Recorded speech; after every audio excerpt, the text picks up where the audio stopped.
পটুয়াখালীর কলাপাড়ায় কালবৈশাখী ঝড়ে অন্তত ৫টি বসতঘর পুরোপুরি বিধ্বস্ত হয়েছে। এছাড়া আংশিক ক্ষতিগ্রস্ত হয়েছে অন্তত অর্ধশতাধিক বসতবাড়ির। উপড়ে পড়েছে শত শত গাছপালা। মঙ্গলবার দুপুর ১:৩০টার দিকে উপজেলার নীলগঞ্জ ইউনিয়নের নবাবগঞ্জ ও সলিমপুর গ্রামে এই ঘটনা হয়। স্থানীয়রা জানায়, দুপুরে প্রচণ্ড বৃষ্টির সঙ্গে হঠাৎ ঝড়ো হাওয়ায় নবাবগঞ্জ গ্রামের মান্নান বয়াতি, মরিয়ম ও মাধবের বসতঘর এবং সলিমপুর গ্রামের নির্মল বিশ্বাস ও বিমল বিশ্বাসের বসতঘর পুরোপুরি বিধ্বস্ত হয়। বর্তমানে তারা প্রতিবেশীদের বাড়িতে আশ্রয় নিয়েছে। এছাড়াও লতা চাপলি, মহিপুর, ধুলাসার ও মিঠাগঞ্জ ইউনিয়নের বেশ কিছু ঘরবাড়ি আংশিক বিধ্বস্ত হয়েছে।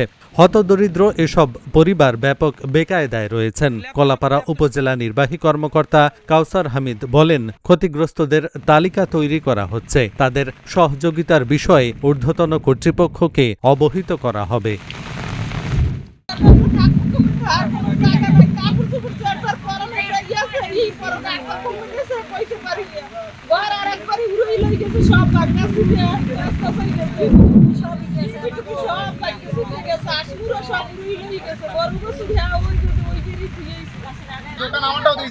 আমি লাভ দিয়ে পড়ি, আমি আগে দৌড় দিচ্ছি। আমি কি মানুষ বসে তো কপাল বলো যে কেমনে যারা বাঁচছে আমি এসে দেবো।